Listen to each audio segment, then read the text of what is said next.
Apa nih? Santai tapi tidak lalai. Laksanakan kewajiban kuliahmu, manajemen waktumu dengan baik, maka kuliah akan terasa. Maaf itu bercanda. Sekarang kita serius.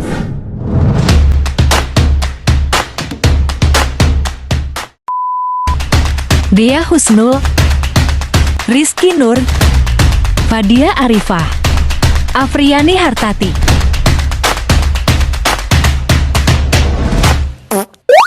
Apa sih Kak yang dimaksud dari Islam sebagai agama wahyu?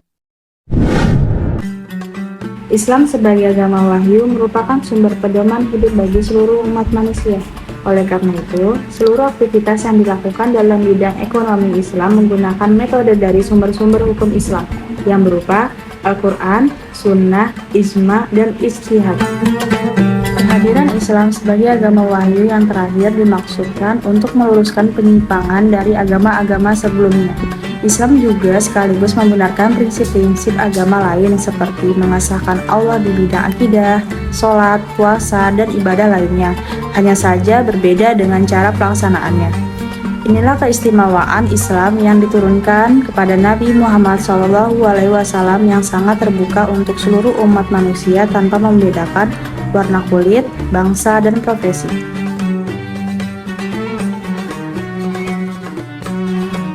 Adanya wahyu baik berupa Al-Quran maupun hadis bersumber dari Allah SWT yang disampaikan kepada orang-orang pilihannya yaitu Nabi dan Rasul. Adapun cara Allah menurunkan wahyu kepada Nabi Muhammad sebagai berikut. 1. Malaikat memasukkan wahyu ke dalam hati Nabi Muhammad. 2. Malaikat menampakkan dirinya kepada Nabi Muhammad berupa seorang laki-laki. 3. Malaikat menampakkan dirinya kepada Nabi Muhammad dalam rupa yang asli. 4. Wahyu datang kepada Nabi Muhammad seperti gemerincingnya lonceng. Adapun karakteristik wahyu diantaranya yaitu: yang pertama, wahyu bersumber dari Tuhan. Kedua, wahyu baik berupa Al-Quran maupun hadis merupakan perintah yang berlaku umum atas seluruh umat manusia.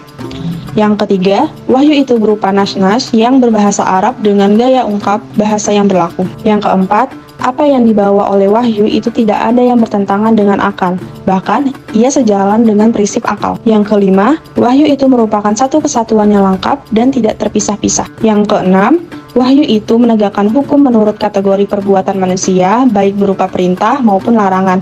Yang terakhir, wahyu turun secara berangsur-angsur dalam rentang waktu yang cukup panjang. Wahyu yang diturunkan oleh Allah Subhanahu wa Ta'ala berbentuk wahyu Qur'aniyah dan wahyu kauniyah. Ayat Qur'aniyah merupakan wahyu Allah yang tersurat di dalam Al-Quran dan merupakan bagian dari susunan mushaf Al-Quran. Dan ayat kauniyah adalah hukum alam ciptaan Allah yang berlaku pada alam raya. Di antara dua ayat ini terdapat kolerasi dan keserasian. Keduanya jika dikaji secara mendalam akan melahirkan dua disiplin ilmu, yaitu ilmu-ilmu Al-Quran dan ilmu-ilmu kealaman, serta melahirkan dua jenis kepakaran, yaitu ulama dan ilmuwan.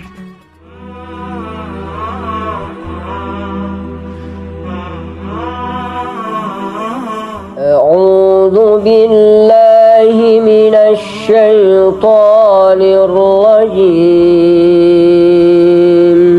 Bismillahirrahmanirrahim.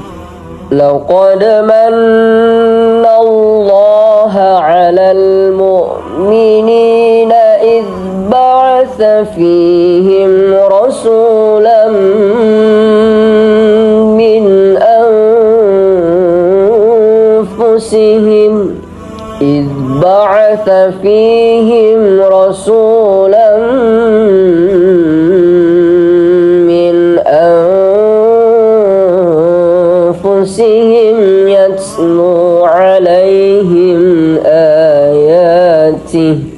يتلو عليهم آياته ويزكيهم ويعلمهم الكتاب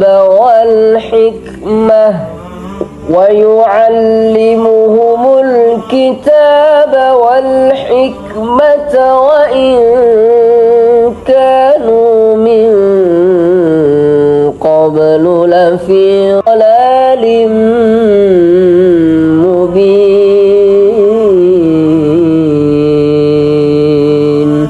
Sungguh, Allah telah memberi karunia kepada orang-orang beriman ketika Allah mengutus seorang Rasul di tengah-tengah mereka dari kalangan mereka sendiri, yang membacakan kepada mereka ayat-ayatnya, menyucikan mereka, dan mengajarkan kepada mereka kitab dan hikmah, meskipun sebelumnya mereka benar-benar dalam kesesatan yang nyata. Surah Al-Imran ayat 164. Sadaqallahul azim.